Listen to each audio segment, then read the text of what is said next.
नमस्कार साथियों, आप सभी का इस चैनल में फिर से हार्दिक स्वागत है। प्रिय विद्यार्थियों, पिछले अध्याय में अपन पढ़े थे राजस्थान के भौतिक प्रदेश और उनका प्रत्येक का एक एक अध्ययन किया। फिर उसके बाद में पढ़े अपने राजस्थान का अफवाह तंत्र, उनमें विभिन्न नदियों का कहाँ से उत्पत्ति है और उनसे संबंधित कौन कौन से फैक्ट हैं जो कि प्रतियोगिता परीक्षा में पूछे जाते हैं, वो अध्ययन किया। अभी उसी क्रम में अपन पढ़ने जा रहे हैं सामर झील की उत्पत्ति तथा उससे संबंधित मुख्य मुख्य फैक्ट। तो आए विद्यार्थी, पढ़ते हैं सामर झील की उत्पत्ति किस प्रकार हुई और किसका अवशेष है और इसकी स्थिति लोकेशन किस प्रकार पाई जाती है। तो आइए इसी समय का ध्यान में रखते हुए अपन आगे पढ़ते हैं। तो प्रिय विद्यार्थियों, सामर झील है भौगोलिक दृष्टिकोण से 3 जिलों में फैली हुई है। 3 जिले हैं तथा भौगोलिक दृष्टिकोण से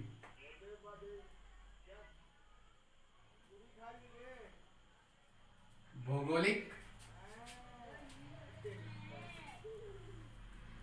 दृष्टि से 3 जिले हैं। एक है जयपुर, जिसमें सबसे अधिक पाई जाती है, फिर नागौर और तीसरे नंबर पर अजमेर। 3 जिलों में भौगोलिक दृष्टिकोण से ये पाई जाती है। क्वेश्चन कई बार आ चुका है कि भौगोलिक दृष्टिकोण से कितने जिलों में पाई जाती है। 3 जिले में फैली हुई है, जयपुर, नागौर, अजमेर। लेकिन प्रशासनिक दृष्टिकोण से देखा जाए तो प्रिय छात्रों, प्रशासनिक दृष्टिकोण से प्रशासनिक दृष्टि से ये मात्र जयपुर जिले में फैली हुई है। तो प्रशासनिक दृष्टि से जयपुर जिले में फैली हुई है। अब आइए चलते हैं, ये जयपुर है, ये यहाँ नागौर है और ये अजमेर है। इन 3 जिलों में फैली हुई है। फिर छात्रों, इसका जो फैलाव है वो इस प्रकार पाया जाता है। ये सामर है, झील है। अब इसकी जो अर्थात उत्तर पश्चिम से दक्षिण और पूर्व की ओर है। कई बार क्वेश्चन आता है इसका फैलाव उत्तर पश्चिम से दक्षिणी पूर्व की ओर है। अब आइए चलते हैं आगे। अक्षांशीय अगर स्थिति का अवलोकन करें, अक्षांशीय स्थिति, तो अक्षांशीय जो विस्तार है वो प्रिय साथियों यह 27 डिग्री नॉर्थ लेटीट्यूड, 27 डिग्री उत्तरी अक्षांश से लेकर और 29 डिग्री उत्तरी अक्षांशों के मध्य स्थित है। तो सामर झील है 27 डिग्री से लेकर 27 डिग्री से 29 डिग्री उत्तरी अक्षांशों के मध्य सामर झील स्थित है। आइए अब चलते हैं देशांतरी विस्तार। देशांतरी विस्तार ये है।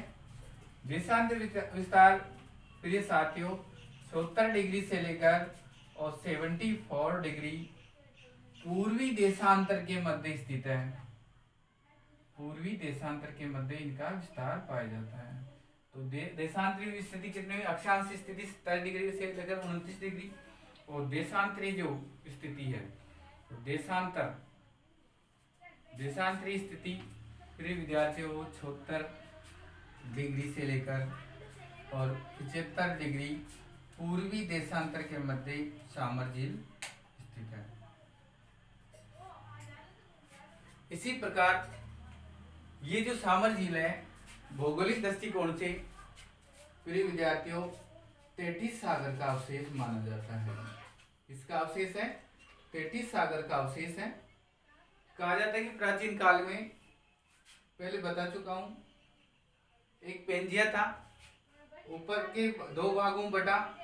ऊपर का भाग अंगारा लैंड, दक्षिण का भाग गोंडवाना लैंड। ये अंगारा लैंड और ये गोंडवाना लैंड है। इसके मध्य एक गर्तिका थी।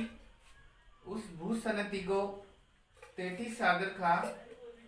इस 33 सागर के अवशेष को ही विद्वानों ने आज वर्तमान में जो खारे पानी की झील है सामर झील का पहचान की है। तो भौगोलिक दृष्टिकोण से इसकी उत्पत्ति तैतीस सागर के अवशेष से है। तो आइए चलते हैं, तैतीस सागर के अवशेष से कहा जाता है कि नाइस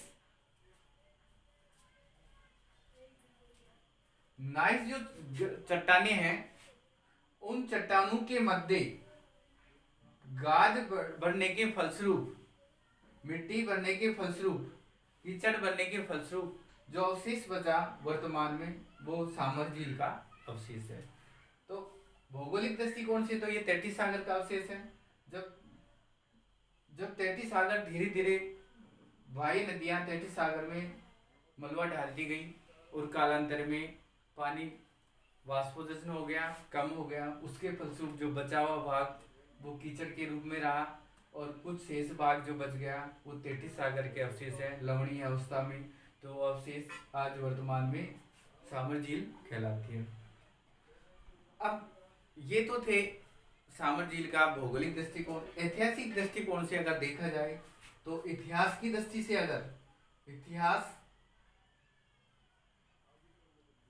अगर देखा जाए तो सामर झील है, कहा जाता है कि सामर झील का निर्माण बिजोलिया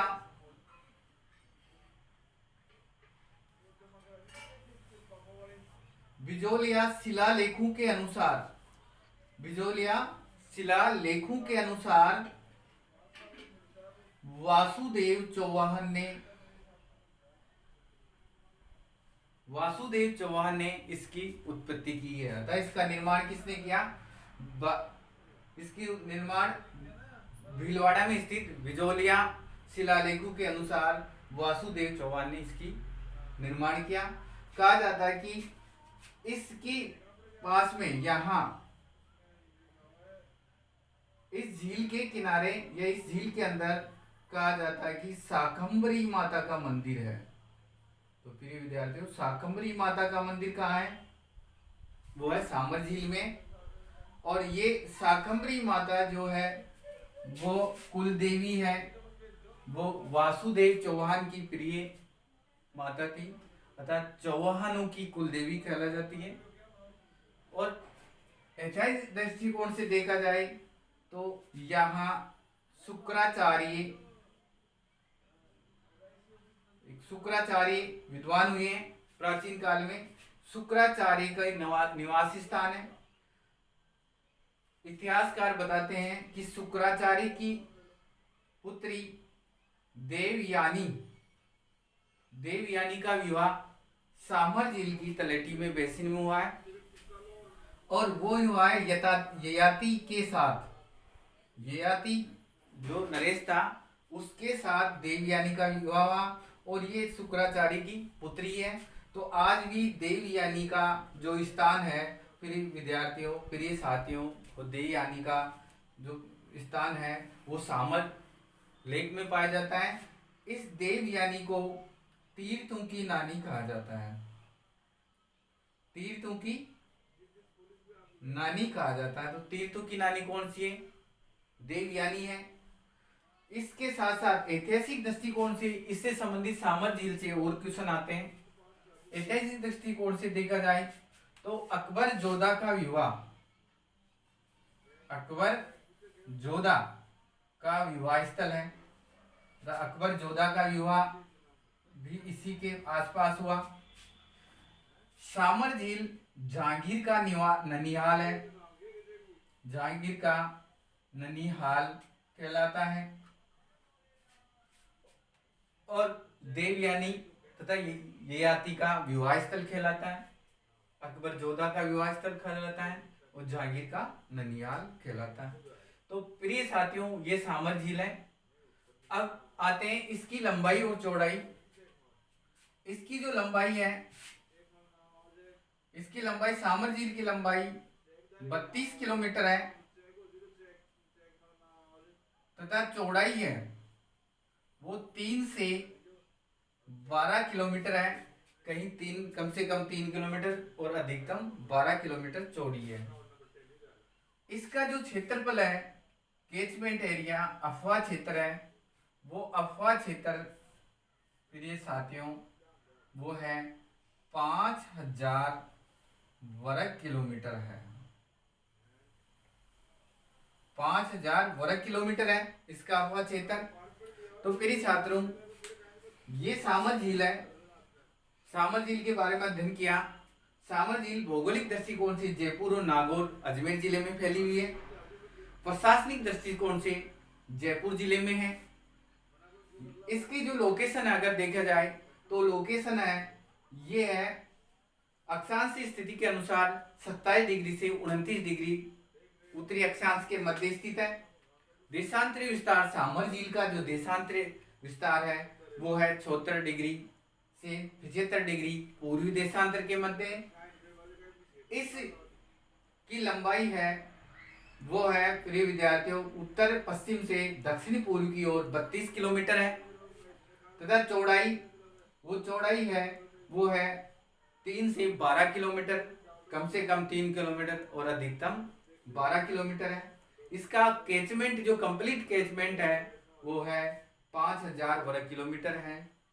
इसी प्रकार ये भौगोलिक दृष्टिकोण से थे। ऐतिहासिक दृष्टिकोण से अपने पढ़ा कि बिजोलिया शिलालेखों के अनुसार चौहानों के राजा वासुदेव ने सामर झील का निर्माण किया। इसी पर ऐतिहासिक दृष्टिकोण शाकंभरी माता का मंदिर है। इसमें देवयानी का मंदिर स्थित है।